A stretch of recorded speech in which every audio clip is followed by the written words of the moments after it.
आदेश आदेश। जय सियाराम। मैं एकतानाथ गुरु योगी तुलसीनाथ जी बापू श्री शनिदेव मंदिर भवनाथ तलेटी गिरनार जूनागढ़ गुजरात। तो रामायण में तुलसीदास जी ने शत्रुघ्न जी और हनुमान जी की वंदना की है। अब हनुमान जी की जो सेवक भाव है, उनकी जो भावना है, उनका जो त्याग है, उनका जो प्रेम है, वो भी भरत जी की माफक है। उनका भी शब्दों में हम वर्णन नहीं कर सकते। उनके भाव को तुलसीदास जी सत सत प्रणाम करते हैं, वंदन करते हैं।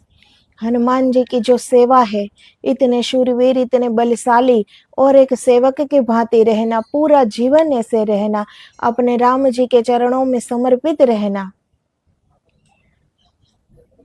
तो उनका वर्णन ये तो सबको पता है कि बिना हनुमान जी के लंका का युद्ध, सीता माता की खोज संभव ही न था। तो हनुमान जी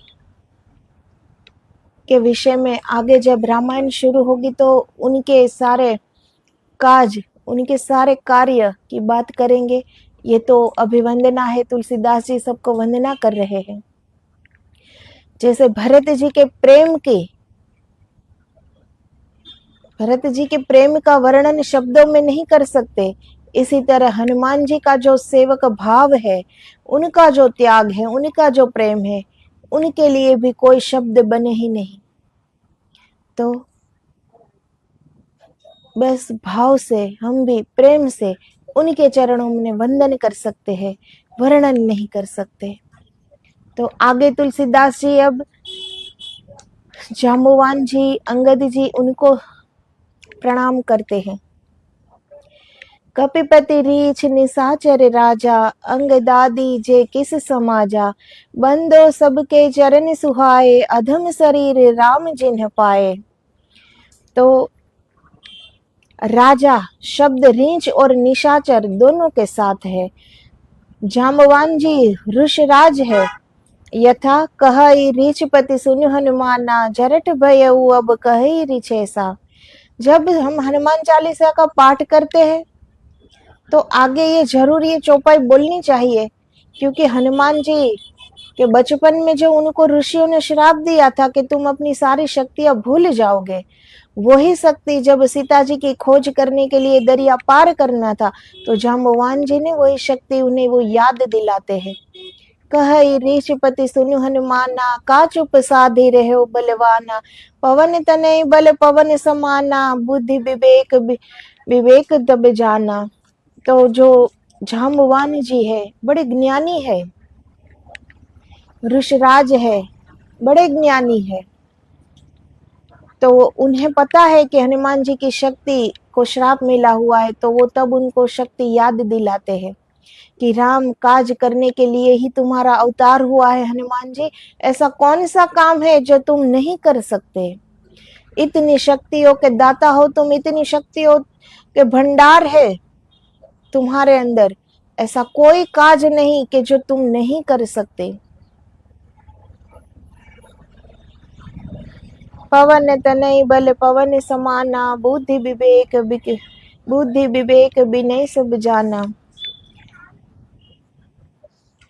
तो श्री राम जी को पा लिया, जिन्होंने पशु शरीर में ही, वानर थे सब, पशु शरीर में राम जी को पा लिया।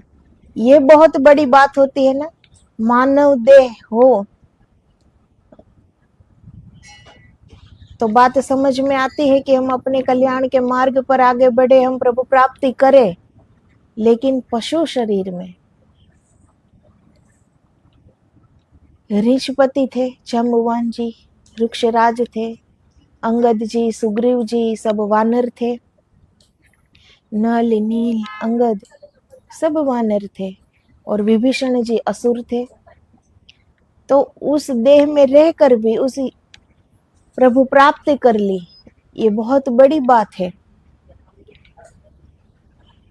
तो जिन्होंने पशु शरीर में ही श्री राम जी को पा लिया, मैं उन सबों के सुंदर चरणों की वंदना करता हूँ। राजा शब्द रीछ और निशाचर दोनों के साथ है। जाम्बवानी जी वृक्षराज है, यहाँ सुग्रीव, जाम्बवान आदि भक्तों की ही वंदना है, अतः उनके सहचर्य से यहाँ निशाचर राज से विभीषण जी ही अभिप्रेत है। जो निशाचर का शब्द प्रयोग करके जो वंदना की है, तो वो विभीषण जी के चरणों में वंदना की है। अंगदादि समाजा से 18 पद में युद्धपतियों और उनके यूथों आदि को सूचित किया, तथा इनके अतिरिक्त इनके परिवार आदि में भी जिनको भगवत प्राप्ति हुई वे सब भी आ गए। सुहाए विशेषण देकर सूचित किया कि जो मनुष्य शरीर सुर दुर्लभ है, मनुष्य शरीर सुर दुर्लभ, सुर यानी कि देवता, देवताओं को भी दुर्लभ है। ये मनुष्य जो देह है वो देवताओं को भी दुर्लभ है। ये साधन है मोक्ष प्राप्ति का, ये साधन है भगवत प्राप्ति का। ये जो शरीर है ये साधन है प्रभु प्राप्ति का। ये शरीर में रहकर ही अपने आत्मा को हम परमात्मा के साथ मिला सकते हैं, एक हम हो सकते हैं, हमारा द्वैत में प्रवेश हो सकता है। इनके लिए ये शरीर साधन रूप है और ये शरीर को देवताओं के लिए भी दुर्लभ है। तो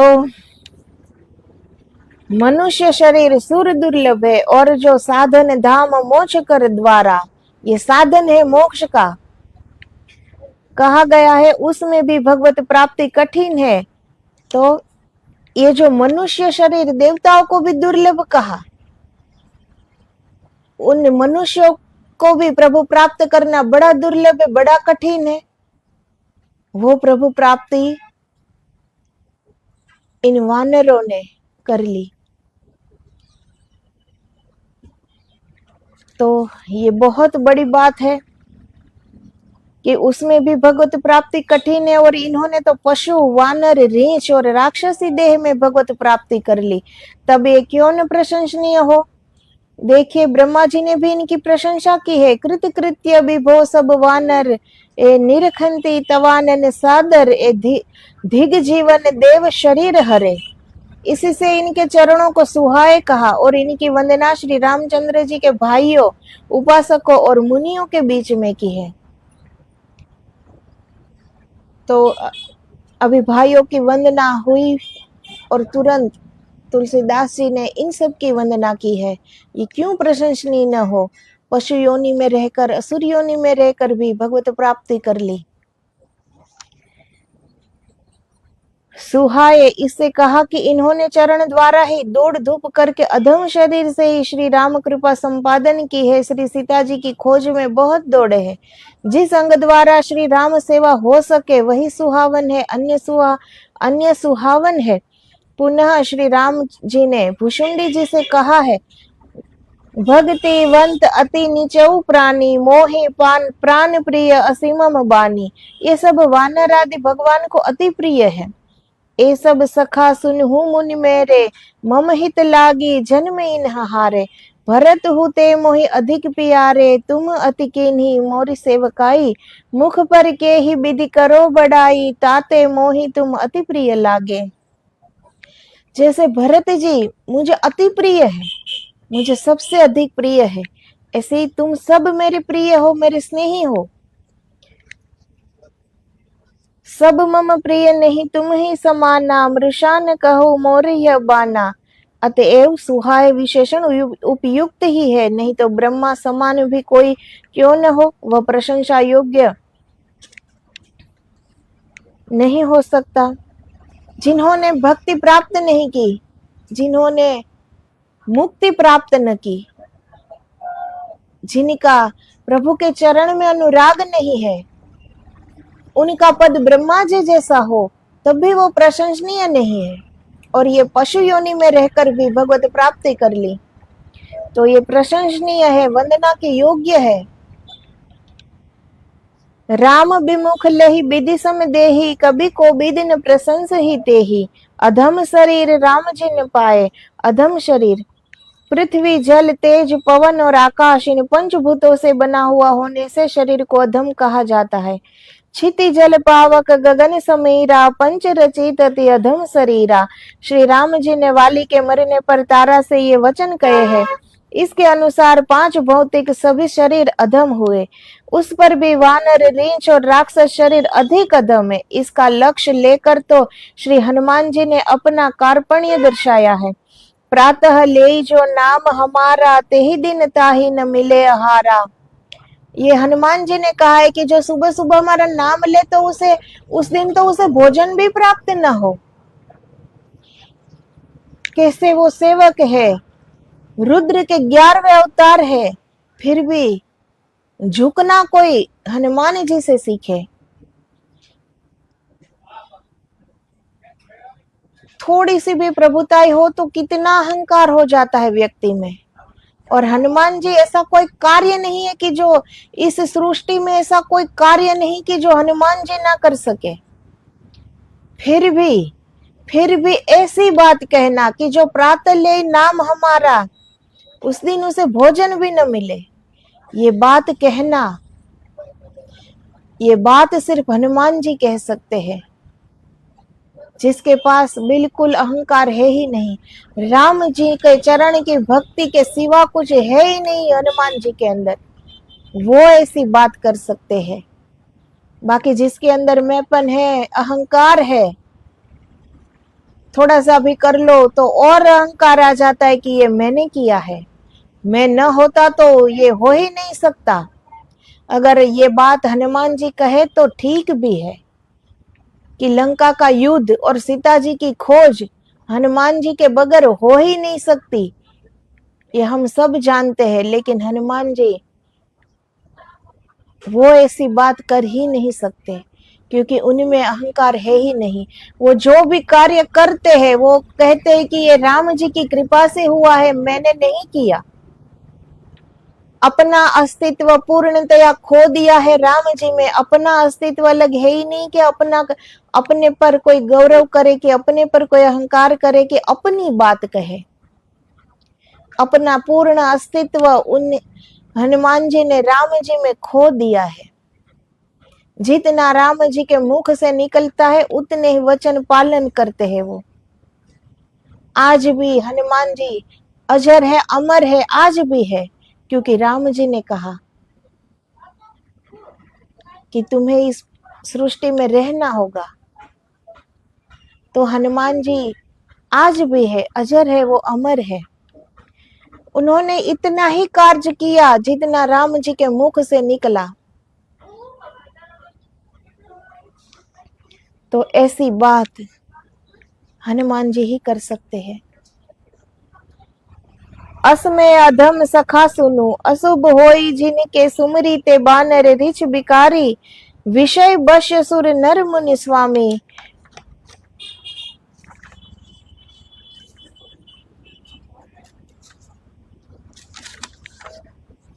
तो मैं पावर पशु कपि अति कामी, इससे अधम कहा। और राक्षस शरीर तो सर्वतः तामसी ही होता है। अधम शरीर पाए कहने का भाव कि जीते जी इन पापों में आसक्त 5 भौतिक शरीर में ही प्रभु की साक्षात प्राप्ति कर ली। दिव्य रूप पाने पर नहीं, न शरीर छूटने पर धाम में, और न ध्यान आदि द्वारा प्राप्त की, किंतु इस स्थूल शरीर में ही पा लिया। अब ध्यान समाधि लगा दी, ऐसा तो था नहीं। राम काज ही किया, लेकिन सत्य का साथ दिया, सत्कर्म किए, सत्य की राह पर चले, उनका जीवन ही सत्य बन गया। तो जहां सत्य हो वहीं परमात्मा होते हैं। तो ये पंच तत्व का शरीर है, ये पशु योनि हो कि मनुष्य योनि हो, इसी 5 तत्व से शरीर बनता है। लेकिन मनुष्य देह में वो सोचने समझने की शक्ति होती है जो और योनि में नहीं होती, इतना ही फर्क होता है। फिर भी ये पशु होकर ध्यान, हवन, जप तप, उपासना, अनुष्ठान, कहाँ समय था उनके पास की करे, फिर भी भगवत प्राप्ति कर ली। कैसा भाव रहा होगा। जैसे जनक जी ने एक क्षण में प्राप्त कर लिया, एक क्षण में। उनके सदगुरु ने कहा कि मुक्ति इसी पल मिल सकती है, इसी क्षण मिल सकती है। अपने आप को बीच में से हटा लो, जो बचता है वही है परमात्मा और वही है मुक्त, वही है मुक्ति। एक क्षण में पाली मुक्ति। ऐसे ही इन सब ने राम जी के चरणों में जो अपने आप को समर्पित कर दिया, अब स्वयं का कोई अस्तित्व है ही नहीं, अलग से क्या करना फिर उसे। अपने आप को राम जी को सौंप दिया, पूर्णतया सौंप दिया, अब अलग से क्या करे वो। तो उन्होंने स्थूल शरीर में पा लिया, ईश्वर को पा लिया, मुक्ति को पा लिया। इस कथन से यह भी जनाया है कि अधम शरीर श्री राम प्राप्ति का कारण प्रायः नहीं होता, पर इन सबों को उसी से राम प्राप्ति रूपी कार्य उत्पन्न हुआ है। अतः यहाँ चतुर्थ विभावना अलंकार है। किसी घटना के कारण कोई विलक्षण कल्पना की जाए तो उसे विभावना अलंकार कहते हैं। चतुर्थ विभावना का लक्षण यह है कि जाको कारण जो नहीं उपजत ताते तोन अधम शरीर से प्राप्ति कहकर यह भी सूचित किया कि श्री राम जी की सेवा से अधमता जाती रहती है और सब लोग उनका आदर सम्मान भी करते रहते हैं। जे ही शरीर रति राम सो सोई आदर ही सुजान, रुद्र देह तजि नेह बस बानर भय हनुमान। वेद विदित पावन किए ते सब महिमा नाथ तुम्हारी, किए हु कुबेसु साधु सन्मानु, जिमि जग जामवंत हनुमानु। यहाँ केवल 5 नाम दिए हैं। यह भी भाव है कि शिव जी को भी जो ध्यान में अगम है वही प्रभु इनको साक्षात आकर मिले। शिव जी भी राम नाम में मगन रहते हैं, उनके ही नाम में वो लीन रहते हैं। तो ये सहज में प्राप्त हो गए इन सब को राम जी, वो भी साकार रूप में अपने साथ ही, अपने पास ही रहने का सद्भाग्य प्राप्त हुआ इन सभी को। तो यहाँ केवल 5 नाम दिए, श्री हनुमान जी, श्री सुग्रीव जी, श्री जाम्बवान जी, श्री विभीषण जी और श्री अंगद जी। शेष समाज को आदि में कहा। 5 के नाम कहकर वंदना करने में अभिप्राय यह है कि ये 5 प्रातः स्मरणीय कहे गए हैं।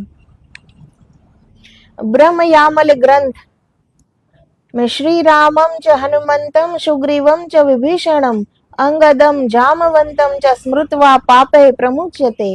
राम भगवान के साथ ही उनकी वंदना की जाती है, उनके नाम उनके साथ, राम जी के नाम के साथ ही प्रातः स्मरण करना चाहिए। उनसे हमारे पापों से मुक्ति मिलती है। कितने वंदनीय सिर्फ नाम है, तो वो स्वयं कितने वंदनीय हो गए। उनके नाम मात्र से अगर पाप मिट जाए तो वो स्वयं कैसे हो गए, वो स्वयं कितने वंदनीय हो गए।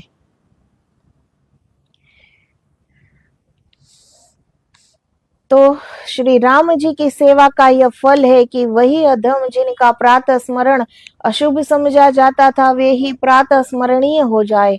श्री राम जी के साथ ही उनका स्मरण भी होने लगा। इतना ही नहीं, वे तरन तारन हो गए।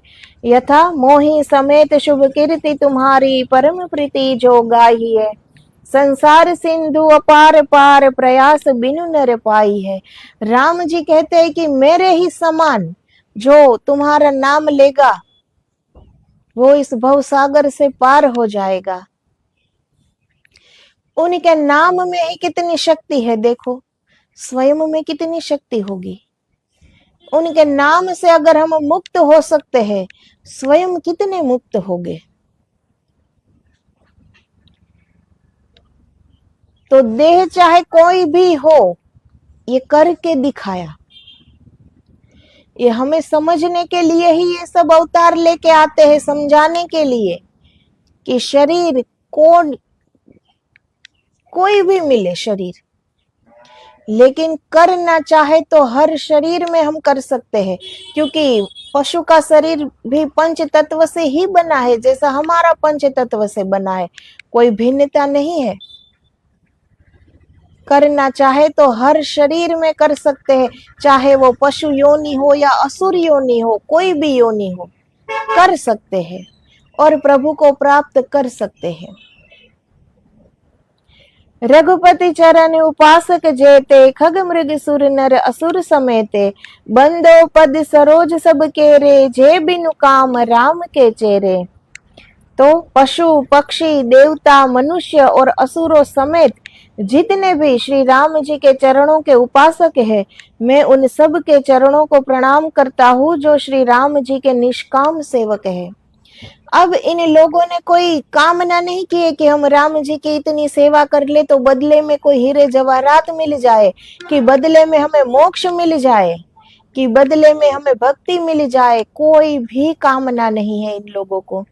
निष्काम भाव से श्री राम जी के लिए मरने को भी तैयार है। ऐसा भाव हो तो कौन रोक सकता है उन्हें मोक्ष के लिए।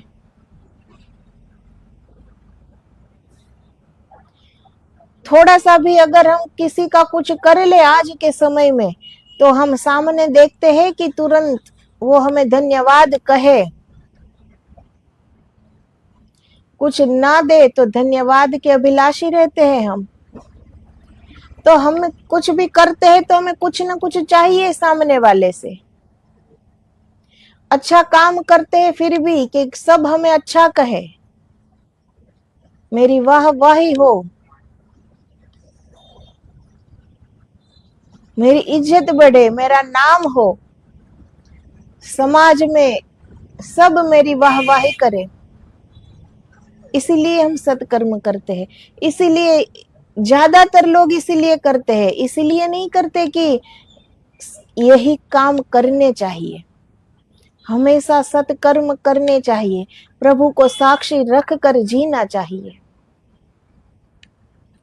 जो भी कार्य होते हैं वो ईश्वर करते हैं। खुद को बीच में से हटा देना चाहिए कि ये मैंने किया है। जब तक ये मैं रहा तब तक तो अहंकार रहेगा ही, तब तक तो आशाएं रहेगी, अपेक्षाएं रहेगी कि मैंने किया, कहो मुझे धन्यवाद, ये मैंने किया है, करो मेरी प्रशंसा, ये भाव रहेगा ही। लेकिन इन सब ने जो काम किया राम जी के लिए, मरने को भी तैयार है और मर भी गए कितने युद्ध में, बिल्कुल निष्काम भाव से, कोई भावना नहीं, मुक्ति की भी भावना नहीं। पता है कि श्री राम जी भगवान है, बदले में मुक्ति की भावना भी नहीं की है। तो ऐसे निष्काम भाव से जिन्होंने प्रभु की सेवा की हो, तो वो तो प्रभु से भी ज्यादा वंदनीय होते हैं।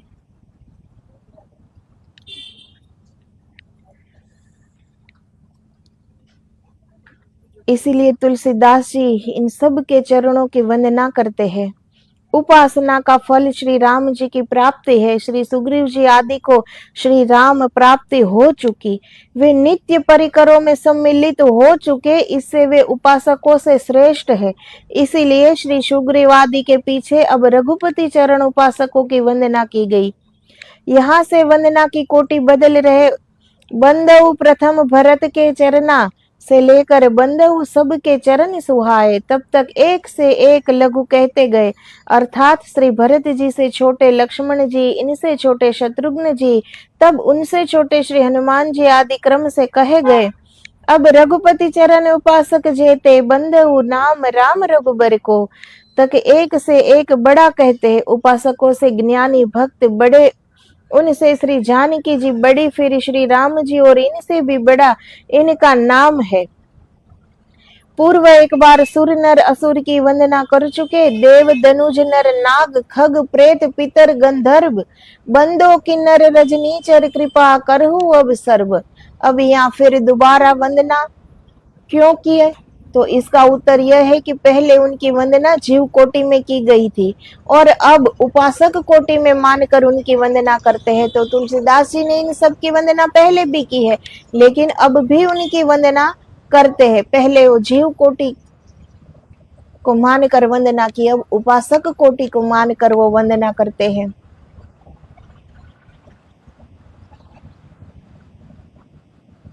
तो खग मृग के चरणों को सरोज कहना कहाँ तक ठीक है? ठीक है, क्योंकि जो भी जीव, चाहे वह पशु पक्षी कोई भी क्यों न हो, श्री राम जी की अकाम भक्ति करेगा वह रामाकार हो जाएगा, श्री राम जी का लोक और सारूप्य मुक्ति पाएगा। राम रूप हो जाने से उसके भी चरण श्री राम चरण समान हो जाएंगे, अतः सरोज विशेषण उपयुक्त है। तो खग मृग सुर नर असुर समेते, खग मृग से चित्रकूट से बिहंग मृग, चित्रकूट के बिहंग मृग बेली बिटप तृण जाति, पुण्य पुंज सब धन्य अस कहि देव दिन राति, नयनवंत रघुबर ही बिलो की पाई जन्म फल होई बिसो की। रघुपति चरण उपासक, जो खग आदि का विशेषण है वह विचारने योग्य है। जितने भी खग मृगादि रघुपति राम के उपासक है उन्हीं की यहाँ वंदना है। खग से श्री काकभूषुंडी जी, श्री गरुड़ जी, श्री जटायु जी आदि पक्षी उपासक लिए जा सकते हैं, जिन्होंने रामचरण की भक्ति की, उनका सामीप्य प्राप्त किया। जटायु जी सीता जी को जब रावण हरण करके ले जा रहे थे, तब जटायु जी ने सीता जी को बचाते हुए अपने प्राण त्याग दिए। तो ये जो खग है वो भले ही उनकी पक्षी योनि है, लेकिन वो वंदनीय है, उनके नाम मात्र से भी मुक्ति प्राप्त हो सकती है, इतने वंदनीय है। मृग तो इंद्र अवतारो बाली, मारीच मृग मतलब मारीच, तो मारीच को भी मुक्ति दी, भगवान के हाथों से मरना प्राप्त हुआ उसे। वो तो जब सुबाहु को मारा था तब मारीच वहां से पलायन कर गए थे, मारीच बच गए थे, तो तब से वो एक साधु का जीवन ही जी रहे थे। ये तो रावण की आज्ञा से वो मृग बने, कि रावण के हाथों से मरने से अच्छा है कि श्री राम जी के हाथों से मरा जाए, इसीलिए मारीच मृग बने थे, तो वो भी वंदनीय है। सुर तो इंद्र अवतारी बाली और अग्नि और इंद्र आदि को लेते हैं। सूर से बृहस्पति जी को भी ले सकते हैं, इन्होंने इंद्रादि देवताओं को बार बार उपदेश दिया है। श्री भरत जी की भक्ति और श्री राम जी के गुण और स्वभाव का स्मरण कराया है। नर से अनेक नर तनधारी भक्त, मनुष्य त्रुपा आदि अवधवासी, मिथिलावासी, चित्रकूट आदिवासी, कोल भील निषाद आदि कह दिए। असुर से प्रहलाद, बलि, वृत्रासुर आदि लिए जा सकते हैं। दीन जी के मतानुसार असुर से खर दूषणादि 14,000 सेना की ओर लक्ष्य करके गोस्वामी जी ने यह बात लिखी है कि खग मृग के चरणों को सरोज कहना इसीलिए ही ठीक है क्योंकि इन सब ने निष्काम भाव से श्री राम जी की सेवा की और उनके चरणों में समर्पित हो गए। जैसे बूंद सागर में मिल जाती है तो बूंद का अपना अस्तित्व नहीं रहता, इसी तरह योनि कुछ भी हो लेकिन वो राम चरण में खो गए, अपना अस्तित्व खो दिया, मिटा दिया, तो अब वो राम रूप ही हो गए। जैसे बूंद सागर बन जाती है, क्या अलग से बूंद को इसमें हम खोज सकते हैं? अब वो बूंद न रही, वो समुद्र बन गया। इसी तरह ये सब भी उनका अलग अस्तित्व नहीं है, ये भी रामाकार बन गए, इतने समर्पित हो गए। तो जो भी शक्तियां श्री राम जी की है वो ही उन्हीं के पास है। जो राम नाम में जितनी शक्ति है वो ही उन्हीं के नाम में भी उतनी ही शक्ति है। राम नाम अगर तारणहार है तो इन सब के नाम भी तारणहार है। तो अब सुख सनकादि भगत मुनि नारद, जय मुनि बर विज्ञान विशारद, प्रणवो सब ही धरनी धरि सीसा, करहु कृपा जन जानि मुनीसा। अब इन सब की वंदना वो अब कल के वीडियो में हम आगे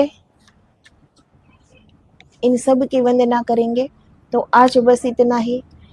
तो रामायण ये कोई सिर्फ सुनने में कि सुन लिया और हो गया ऐसी बात नहीं है। हर पात्र से इसमें सीखना है, चाहे वो मनुष्य हो, चाहे वो पशु हो, चाहे वो असुर हो, चाहे वो पक्षी हो, कोई भी हो, हर पात्र से हमें एक नई सीख मिलती है जिसे हमें जीवन में उतारनी चाहिए। इतना समर्पण लाना चाहिए।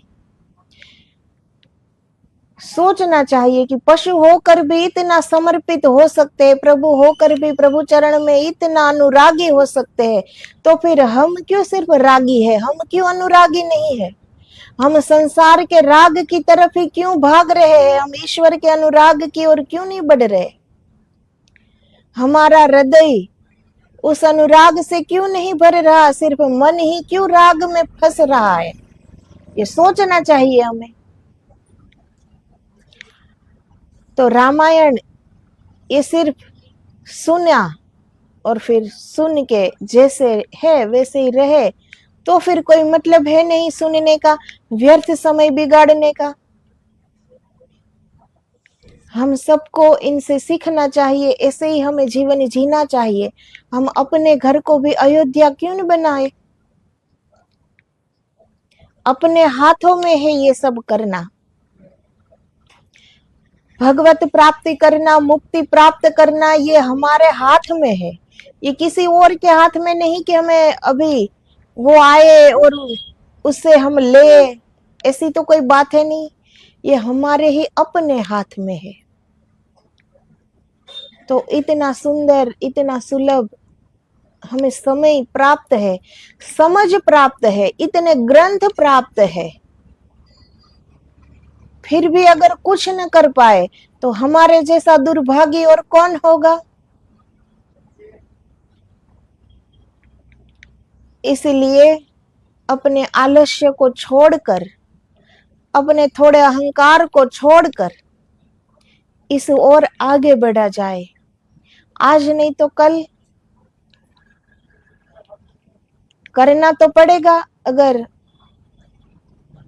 परमात्मा को उपलब्ध होना हो तो आज नहीं तो कल करना पड़ेगा।